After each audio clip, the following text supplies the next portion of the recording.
얘들아 안녕. 매일 성장하는 한국사 29번째 디딤 영상입니다. 오늘은 대단원 2단원의 중단원 3단원 근대 국민국가 수립을 위한 노력에서 네 번째 주제 대한제국 정부가 개혁을 추진하다에 대해서 배워보도록 하겠습니다. 자, 먼저 첫 번째로 자주독립과 전제군주정 선포 한번 보도록 할게요. 자, 자주독립은 그 누구에게도 기대거나 간섭받지 않고서 우리 스스로 이제 독립하는 거 자주독립. 전제군주정 같은 경우에는 왕권이 군주권이 굉장히 강한 그런 정치체제를 전제군주정이라고 한다고 선생님이 지난 시간에 말했었죠? 그러면 계속 볼게요. 자, 대한제국 같은 경우에는요, 여러분들 광무개혁이라고 하는 개혁을 추진을 하게 됩니다. 그 의미를 보면 독립협회를 이제 대한제국이 강제로 해산을 시키잖아. 1898년에 독립협회가 이제 해산된 다음에 대한제국이 추진했던 황실 중심의, 즉 황제의 집안, 황제가 중심이 된 황실 중심의 근대화 정책이라고 볼 수 있겠습니다. 자, 이 광무개혁이라고 하는 이유 자체는 대한제국이 1897년에 선포되면서 연호를 뭐라고 했었다고 했어? 광무라고 한다고 했었죠. 그래서 이 광무년에 진행된 개혁이다라고 해서 광무개혁이라고 하는 거예요. 요거는 대한제국의 개혁이다. 이 개혁의 방향을 먼저 보면 바로 구본신참이라고 합니다. 이거 알아두셔야 돼요. 구본신참.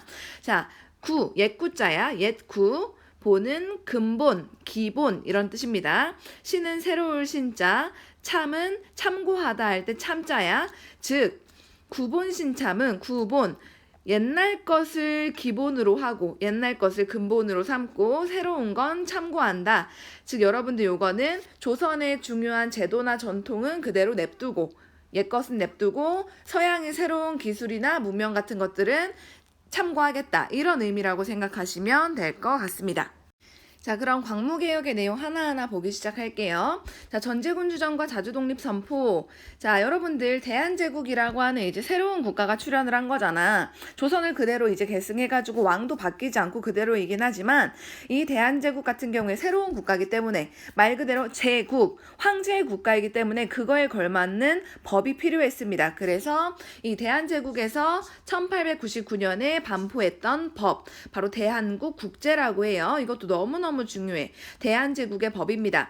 대한국국제라고 하는 이 법은 바로 밑에도 이렇게 나와 있죠. 자, 내용을 한번 보면 제1조 대한국은 세계 만국이 공인한 자주독립 제국이다. 어떤 나라에게도 우리는 기대거나 지배받거나 간섭받지 않겠다. 이런 게 나타나 있는 거고. 제2조 대한제국의 정치는 만세토록 오랜 시간 동안 변하지 않을 전제정치이다. 이거 별표. 자, 이거 굉장히 중요해요. 전제정치는 즉 대한제국은 입헌군주정도 아니고 민주공화정도 아니고 왕이 다 해먹는 전제군주정이다. 라고 하는 거 말을 하고 있는 거야. 즉 왕권이 엄청나게 강하다. 이런 말이에요. 자, 그리고 이 제3조 보면 대한국 대황제는 즉 고종을 말하는 거죠. 무한한, 즉 제한이 없는 군권. 여기서 말하는 군권은 얘들아 군주의 권한이야. 즉 왕으로서 군주로서 무한한 권한을 가지고 있다.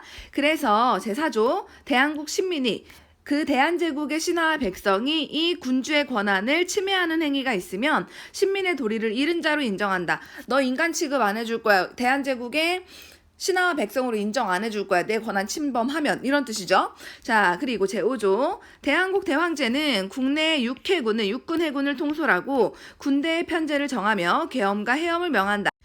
계엄은 쉽게 말해서 군대를 비상시에 소집하는 거, 해엄 같은 경우에는 군대를 해산시키는 거 이렇게 생각하면 될 것 같아. 즉 군사권도 전부 다 누구에게 있다? 황제에게 있다. 이 내용을 보면 대한국 국제에 백성들에게 어떤 권한을 준다. 백성들은 이렇게 할 수 있다. 이런 내용이 없어. 다 그냥 황제의 권한, 이것만 굉장히 강조를 하고 있는 법이라고 생각하시면 돼요. 즉 대한국 국제에는 자주독립 국가 및 전제군주정이 정확히 명시가 되어 있고요.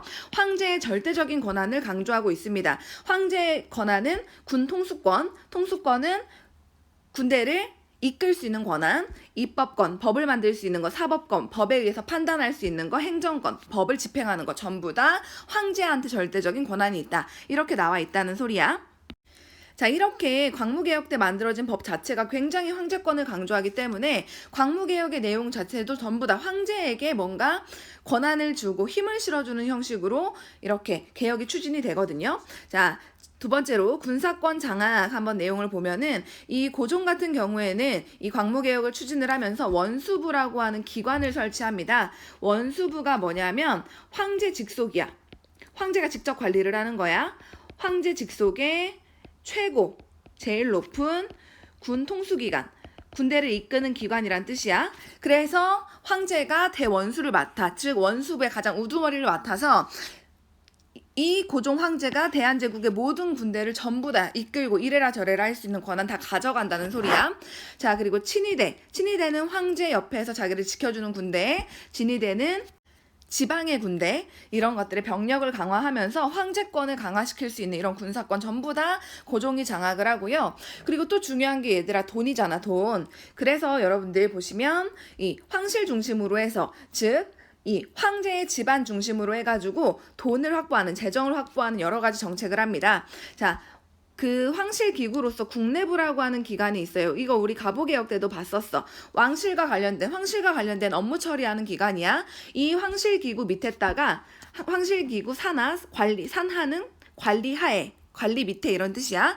이 국내부 산하에 통신이나 아니면 철도 같은 근대적인 시설 이런 거 담당하는 기관을 설치해가지고 근대화 정책을 추진을 합니다. 예를 들면은 그 황실기구인 국내부 밑에다가 지금으로 따지면 철도청도 놓고 아니면은 뭐 방송통신위원회도 넣고 뭐 한국전력, 한전도 넣고 이런 것들 관리하는 거 전부 다 이제 국내부에서 이제 다 이끌어가지고 한다는 소리죠. 그럼 여기에서 나오는 돈 같은 경우에 이걸로 벌어들이는 수익은 전부 다 황실 안으로 들어가겠지. 황실 안으로 들어갈 수 있게끔 이렇게 해서 재정을 확보하는 거고요. 그리고 이 국내부에서 황실 돈을 관리하는 국내부의 재정기관이 있어. 내장원이라고 하거든. 이 내장원이 대한제국 내에서 홍삼을 전매권, 팔 수 있는, 전부 다 팔 수 있는 권한은 내장원이 가져가고, 그리고 사람들이 이제 상업할 때 내는 세금을 상업세라고 하는데 이것도 전부 다 내장원이 흡수해서 여기에서 이제 재정을 마련하고 확보하게 되는 거고요. 그리고 당시에 화폐 주조하는 기관, 지금으로 따지면은 한국은행 같은, 당시 전환국이라고 불렀어. 전환국을 이제 황제 직속으로, 황제가 직접 관리하는, 직접 황제한테 속해 있는 기관으로 옮긴 다음에 이제 백동화라고 해서 대한제국의 화폐예요. 이 백동화라고 하는 화폐를 이제 대량으로 발행을 합니다. 돈이 필요하니까 화폐도 대량으로 발행을 하게 되는 거죠. 이런 식으로 재정을 확보하는 그런 모습들도 보였다라는 거. 이거는 막 달달 외울 필요는 없고 이렇게 했구나 알고만 넘어가면 될 것 같아요. 자, 이제 두 번째 근대개혁 정책 한번 보도록 할게요. 이제 근대화 정책하고 있는 그런 모습이야. 먼저 첫 번째 양전사업 및 지게발급 한번 보도록 하겠습니다. 양전은 얘들아 말 그대로 양은 측량한다. 저는 토지를 측량하는 거. 이렇게 전국 각지의 토지를 보고서 어느 지역에는 토지가 얼마나 있나, 이 땅의 주인은 누군가, 이렇게 하나하나 실제적인 규모를 파악하는 걸 양전사업이라고 하고요. 지게는 여러분들 이따가 보겠지만 토지 문서야. 쉽게 말하면 땅 문서야. 땅 문서. 이거를 발급해줬다. 한번 목적 볼게요. 자, 이렇게 토지 측량하고 땅 문서 발급해준 목적은 국가가 토지의 소유권을 파악하기 위해서 이 토지가 과연 누구 거냐, 저기 있는 나주 빛가람동에 저쪽 구석에 있는 거는 개똥이 거구나, 개똥이 너 토지가 300평 있네, 그럼 너 그만큼 세금 내야지, 이런 식으로 토지 소유권을 파악해서 거기에서 따르는 그 조세 수입, 이거를 증대시키기 위해서 바로 양전사업과 지게를 발급을 하게 되는 거고요. 양전사업은 전국의 토지, 실제 규모가 어떻게 되는지 하나하나 파악을 하는 거야. 그래서 옆에 사진 보시면은 이렇게 토지를 측량하는 기구가 있거든요. 그걸 통해 가지고 토지 측량하고 있는 모습 알 수 있고요. 그리고 지게아문이라고 해가지고 땅 문서 발급해주는 기관이라고 생각하면 될 것 같아. 토지 문서 발급해주는 기관인데, 즉 이 지게아문에서 토지의 소유권을 입증해주는 지게라고 하는 토지 소유권 문서야. 토지 소유권 문서. 요거를 발급해 줍니다. 그래서 예를 들면은 뭐 빛가람동 어디 땅은 누구 소유다. 이렇게 국가가 아예 이렇게 도장 딱 찍고 해가지고 국가적으로 인정을 해주는 거죠. 옛날에는 이런 땅 문서를 국가에서 발급해주지 않았어. 지금은 여러분들 그 부동산 문서들 다 있고 국가에서 발급을 해주잖아. 근데 옛날에는 그런 게 없었고요. 옛날엔 그냥 야 저기 저 땅 누구 거야? 옛날부터 대대로 개똥이네 거였어. 이런 식으로였거든. 근데 이제는 국가가 완전히 딱 보증을 서주 확인을 해주는 거지. 이거는 개똥이 거다. 이런 식으로. 훨씬 더 현대적으로 근대적으로 바뀌고 있는 모습이라고 볼 수 있어요.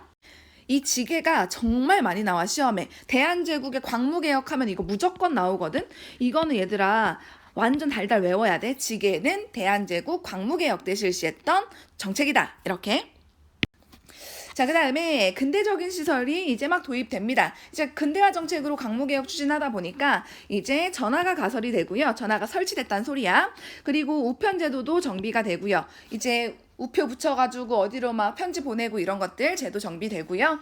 그리고 전기로 가는 차, 전차라고 합니다. 이게 여러분들 서울에 부설 설치가 돼요. 그래가지고 사람들이 전차를 타고 다니기 시작을 하고 밑에 보시면 여기 이게 바로 당시 서울에 다녔던 전차의 모습이야.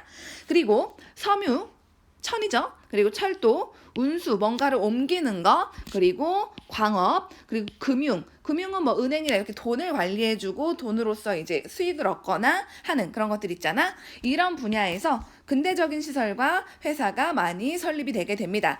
당시에 한성은행이라고 해서 이제 서울에 은행이 생겼고요. 그리고 사람들이 이제 여기다가 돈도 맡기고 돈도 빌리고 하는 거죠. 그리고 한성전기회사라고 해가지고 이 전기와 관련된 일들은 여기에서 다 처리를 합니다. 마치 한국전력, 한전 있는 것처럼 당시에는 한성전기회사가 이제 설립이 된 거예요.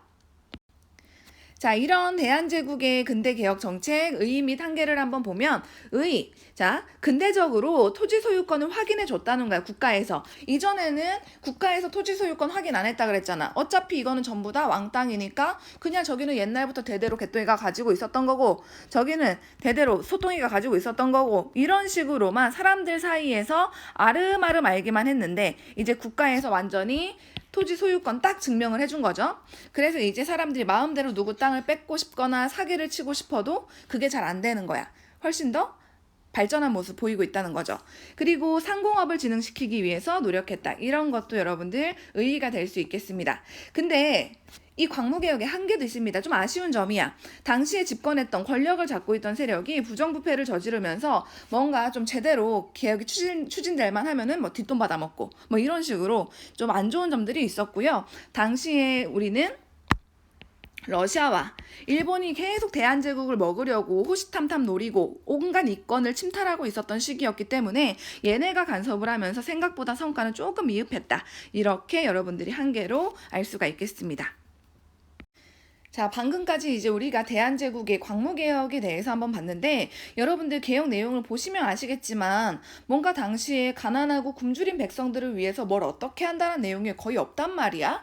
그러다 보니까 오히려 백성들은 이 광무개혁 때문에 우리가 더 힘들어졌다라고 해서 곳곳에서 이제 저항을 하기 시작을 합니다. 이제 세 번째 민중의 저항 한번 볼게요. 자, 배경을 보면 이 근대화 정책 추진 과정, 즉 광무개혁 추진하는 과정에서 토지를 측량하거나 조세를 징수할 때 부정부패가 굉장히 만연해 있는 그런 경우가 있었어. 예를 들어서 나는 여기를 대대로 내 땅이라고 농사를 지어 왔는데 내 땅이라고 생각하고서 계속 대대로 물려받아 왔는데 근데 토지 측량하는 과정에서 이거 네 땅 아니네, 이거는 말똥이네 땅이네, 뭐 이런 식으로 뒷돈 받아먹고 하거나 아니면 세금 걷을 때 더 많이 걷거나 이런 식으로 이제 곳곳에서 수탈당한 민중들이 이제 생겨나게 되는 거죠. 그래서 국가 발전하겠다고 광무개혁하면서 정작 우리는 돌아보지 않는구나. 우리는 전혀 생각해주지 않네 라고 생각한 민중의 분노가 폭발해서 전국 곳곳에서 농민봉기가 터져 나오기 시작을 합니다. 당시에 이제 농민봉기 같은 경우에는 이제 아예 조직적으로 단체를 만들어가지고 국가에 저항을 하게 되는데 그 저항, 그 단체 한번 볼게요. 하나는 영학당이라고 하고요. 또 하나는 활빈당이라고 합니다. 먼저 영학당의 봉기를 보면 1899년경에 주로 이제 활동을 했는데 이 영학당을 조직했던 건 그 동학농민운동이 이제 실패로 끝났지만 그 잔여 세력은 남아있을 거 아니야. 그 남아있는 세력들이 영학당이라고 해서 이 단체를 조직한 다음에 국가에 이제 들고 일어납니다. 그러면서 전라도 일부 지역까지 장악을 했는데 결국에는 관군에 의해서 이제 진압을 당하게 되고요. 그리고 활빈당은 이름에서 볼 수 있듯이 살린다. 비는 가난할 빈자야. 가난한 사람을 살리기 위해서 만든 단체 이런 뜻이야. 1900년 전후에 이제 주로 활동을 하고요. 일부 가난한 농민들 그리고 상민들이 이 활빈당을 조직을 해서 본인들을 괴롭히는 부패한 관리들 이렇게 그리고 관청 이런 거 습격을 하면서 저항을 합니다. 특히 이 활빈당이 국가에게 요구했던 내용은 이 개혁안들은 아직도 이렇게 사료로 남아 있어요. 이 활빈당의 개혁 요구 그거를 활빈당의 12조목 대한삼인 논설이라고 하는데 한번 그들의 요구사항 볼게요. 자, 다른 나라로의 곡물 수출이 매우 많아. 곡물 가격이 올라 가난한 백성이 굶어 죽고 있다. 우리도 먹을 게 없는데 왜 자꾸만 다른 나라에 곡물을 수출하냐. 그러니까 계속 우리나라 곡물은 부족해지고 가격만 오르고 있지 않냐. 이런 불만들. 그리고 외국 상인들이 시장에서 곡물 매매하는 것을 금지해야 된다. 외국 상인들이 곡물 매매하면서 자기들 배는 잔뜩 불리고 우리한테는 비싸게 팔고 있다. 그리고 행상이 뭐냐면 굉장히 가난하고 돈 없는 사람들이 먹고 살기 위해서 이제 상업 활동에 나가는 거 행상이라고 여기저기 돌아다니면서 물건 파는 거. 자, 이 행상에게 징세 세금 걷는 폐단을 고쳐야 된다. 얘네한테 세금 걷지 말자라는 거고 악형 굉장히 안 좋은 여러 형벌들 이 악형의 여러 법을 혁파해야 된다. 사람들이 너무 과도하게 벌을 받는 경우가 있다. 이런 거 안 된다. 이런 식으로 요구를 했다라는 것도 기억해 주시면 좋을 것 같아요.